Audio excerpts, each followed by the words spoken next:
আমরা সবাই এক, আমরা এক হয়ে থাকব। আমাদের কেউ ভাগ করতে পারবে না হিন্দু মুসলমান বলে, আমরা এক হয়ে থাকব। বন্ধুগণ, আমাদের পশ্চিমবাংলায় বিগত কদিন ধরে দেখছেন উন্নয়নের পাঁচালী চলছে, কিন্তু এই 15 বছরের উন্নয়নের পাঁচালীর মধ্যে আমাদের তিলকতমা দিদির আমরা বিচার পাইনি। কিন্তু আরএসএস এর দুর্গা মাননীয়া ব্যানার্জি যখন ভোট আসে তখন মনে পড়ে এই বাংলার মেয়েকেই চাই, কিন্তু আমাদের তিলকতমা দিদির বিচার তিনি দিতে পারেন না।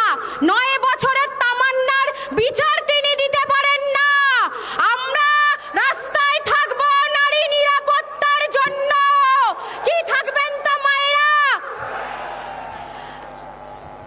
এইভাবেই আমাদের রাস্তায় নেমে লড়াই করতে হবে তৃণমূলের চোখে চোখ রেখে।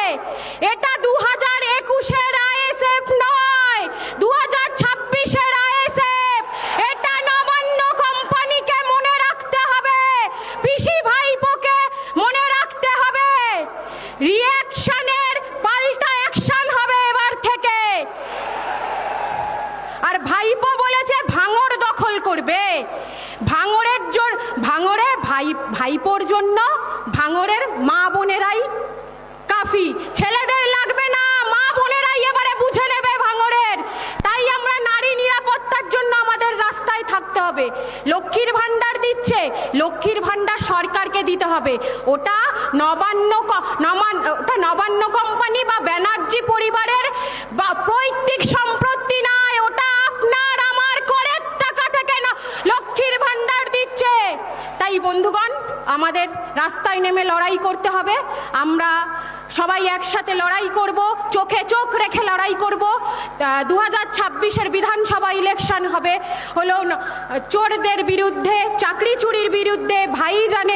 ভাইজানের নেতৃত্বে আমরা এগিয়ে যাব এবং সুষ্ঠু সমাজ গড়ে তুলব, এই বলে সমর্থ করলাম। এবং আমি দুটো স্লোগান দেব, গলার আওয়াজটা যেন 14 তলা অবধি পৌঁছায়। ইনকলাব জিন্দাবাদ, ইনকলাব জিন্দাবাদ। ऐ जुल्मी जब जब जुल्म करेंगे सत्ता के हथियारों से, चप्पा चप्पा गूंज उठेगा इनकलाबों के नारों से। इनकलाब जिंदाबाद, भाईजान जिंदाबाद। तृणमूल हटाओ, बीजेपी हटाओ, भाईपो हटाओ, পিসি হটাও। এই নৈরাজ্যের বিরুদ্ধে লড়াই করব একসাথে। ইনকলাব জিন্দাবাদ, ইন্ডিয়ান সেকুলার ফ্রন্ট জিন্দাবাদ। নওশাদ সিদ্দিকী ভাইজান।